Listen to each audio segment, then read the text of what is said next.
बिस्मिल्लाहिर्रहमानिर्रहीम अस्सलाम वालेकुम। आज मैं आप सबके लिए बहुत ही मज़ेदार से फ्राइड चिकन की रेसिपी लेकर आई हूँ। अगर आपके चिकन की लेयर उतर जाती है या फिर जो टेस्ट है वो अंदर तक नहीं होता, फीकी सी अंदर से चिकन की बोटी होती है, तो ये रेसिपी आपके लिए है। क्योंकि इसमें आपको मैं बताऊंगी वो सारे टिप्स और ट्रिक्स के जिसकी वजह से आपका जो चिकन है वो अंदर से जूसी बनता है, साथ में अंदर तक इसका जो टेस्ट है वो जाता है और साथ में इसकी लेयर नहीं उतरती है जो आपने मसाला बनाया होता है।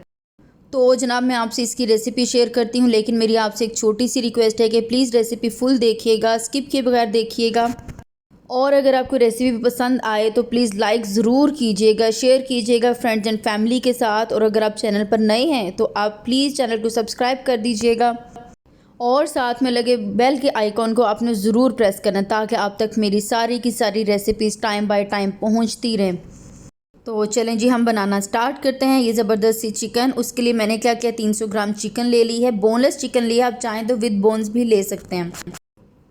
उसके बीच में हमने पानी डाला है। पानी इतना डालना है कि चिकन जो इसके बीच में अच्छी तरह से डिप हो जाए। बीच में 1 टीस्पून आपने नमक डालना है और उसके साथ आपने इसके बीच में सिरका डालना है।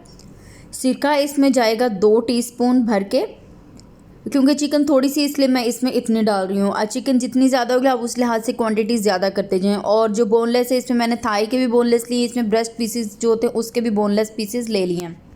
अब इसको आपने, अगर आपके लिए पॉसिबल हो तो ओवरनाइट आप इसको रख दें, अगर पॉसिबल नहीं है तो कम से कम 2 से 3 घंटे तो आपने ज़रूर ये रखना है। इसको ब्राइनिंग कहते हैं और ये ऐसा स्टेप होता है जिससे जो चिकन होती है ना बहुत ही जूसी अंदर तक टेस्टी बनती है। जितनी ज़्यादा देर आप इसकी ब्राइनिंग करेंगे उतना अच्छा इसका टेस्ट हो जाएगा। मैंने इसको रखा है 3 घंटे। 3 घंटे के बाद इसका पानी निकाल के 3 से 4 दफ़ा पानी से धो लिया है। अब इसके बीच में जाएंगे मसाले। इसमें सबसे पहले नमक है, अकॉर्डिंग टू टेस्ट मैंने 1 टीस्पून डाला है। लाल मिर्च का पाउडर है 1 टीस्पून भर के। उसके बाद कुटी हुई लाल मिर्च है या फिर चिली फ्लेक्स, ये जाएंगे ½ टीस्पून। उसके बाद चाट मसाला है 1 टीस्पून भर के मैंने इसमें डाल लिया है। उसके बाद इसमें जाएगा लेमन जूस। लेमन जूस मैंने 2 टीस्पून भर के मैंने डाला है इसमें, और मैंने इसे मेजरिंग स्पून यूज़ किए हैं। उसके बाद 1 टीस्पून इसमें ज़ीरा पाउडर जाएगा और 1 टीस्पून ही इसमें जाएगा धनिया पाउडर। घर पे भी आप बना सकते हैं मसाले, चाहे तो रेडीमेड यूज़ कर सकते हैं। उसके बाद इसमें जाएगा काली मिर्च का पाउडर, ये 1 टीस्पून मैंने डाला है। आप कुटी हुई काली मिर्च भी यूज़ कर सकते हैं। उसके बाद इसमें सूजी है जी 1 टेबलस्पून भर के डाली है मैंने। उसके बाद इसमें जाएगा कसूरी मेथी। कसूरी मेथी इसमें जाएगी 1 टीस्पून भर के।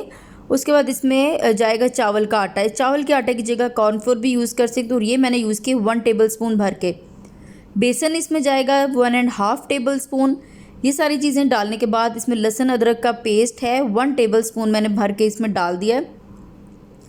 जो सूजी होती है ना उससे बहुत ये क्रिस्पी बनता है। उसके बाद ऑप्शनल है ये जी रेड फूड कलर, चाहे तो आप स्किप कर दें, इसके लिए ज़रूरी नहीं होता कि आप इसमें डालें। अब इसको आपने अच्छे से मिक्स करना है, बहुत अच्छे से आप हाथों से मिक्स कर लेना है, चाहे तो चम्मच से मिक्स करें, लेकिन हाथों से जो है ना ये बहुत अच्छा मिक्स होता है।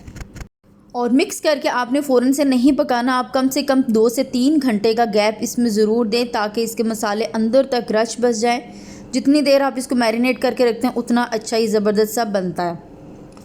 इस तरह से ये देखें जी, हमारे 3 घंटे के लिए मैंने रख दिए, चाहे तो फ्रिज में रख दें चाहे तो बाहर रख दें। अब 3 घंटे गुजर गए हैं हमारे। 3 घंटे के बाद मैंने यहाँ पे लिया है कुकिंग ऑयल, और कुकिंग ऑयल आपका अच्छा गर्म होना चाहिए। कोटिंग आपकी तब उतरती है जब आप इसको ठंडे ऑयल में डाल देते हैं। मीडियम आंच पे आपने रखना है, और इसकी कोटिंग ना उतरे उसके लिए आपने, एक तो ऑयल आपका ठंडा नहीं होना चाहिए, अच्छा गर्म होना चाहिए, और दूसरा ये कि आपका जो चिकन है ना वो आपने फ़ौरन से नहीं हिलाना, इसको 1 मिनट के बाद आपने हिलाना है, वरना ये भी एक रीज़न है कि कोटिंग उतर जाती है। ये 2 चीज़ें जो मैंने आपको बताई ये प्लीज़ आप अपने जहन में ज़रूर रखिएगा, वरना अगर आप ये परफेक्ट चाहते हैं। अच्छा, मुझसे यहाँ पे बहुत बड़ी मिस्टेक हुई थी कि मेरा जो फ़ोन था ना ओवर हीट हो गया, और उसके बाद से बीच में थोड़ा सा जो क्लिप है वो नहीं हो सका शूट। उसके लिए मैं आपसे बहुत ज़्यादा माज़रत चाहती हूँ, बहुत ज़्यादा माज़रत चाहती हूँ। बट मैं आपको बता दूंगी कि कौन सा कलर आए, किस तरह से हो तो आपकी चिकन बिल्कुल रेडी हो जाती है। चिकन रेडी होने की एक निशानी तो ये होती है कि जो ऑयल है ना उससे थोड़ी सी बाहर आना शुरू हो जाती है, और तकरीबन 5 to 10 मिनट्स में ये आपकी रेडी हो जाती है। अगर आप बोनलेस यूज़ कर रहे हैं तो 5 मिनट्स में बिल्कुल रेडी हो जाएगी। अगर आप बोनलेस यूज़ नहीं कर रहे तो फिर 10 मिनट्स लगते हैं। और ये देखें कितना खूबसूरत कलर आया ना खूबसूरत कलर। मुझे आपने ज़रूर कमेंट सेक्शन में इसका फ़ीडबैक देना है और आपने एक दफ़ा ज़रूर ये रेसिपी ट्राई करनी है। मेरे कहने पे ट्राई कीजिए, मैं आपको इसकी गारंटी देती हूँ कि ये रेसिपी आपकी परफेक्ट बनेगी अगर आप ये टिप्स एंड ट्रिक्स यूज़ करेंगे। जो हिस्सा शूट नहीं हो सका उसके लिए मैं फिर से आपसे माजरत कर चाहती हूँ। अल्लाह पाक आपके खानों में बेतहाशा बरकतें डाले। मुझे दीजिए इजाज़त, दुआ में याद रखिएगा। अल्लाह हाफिज़।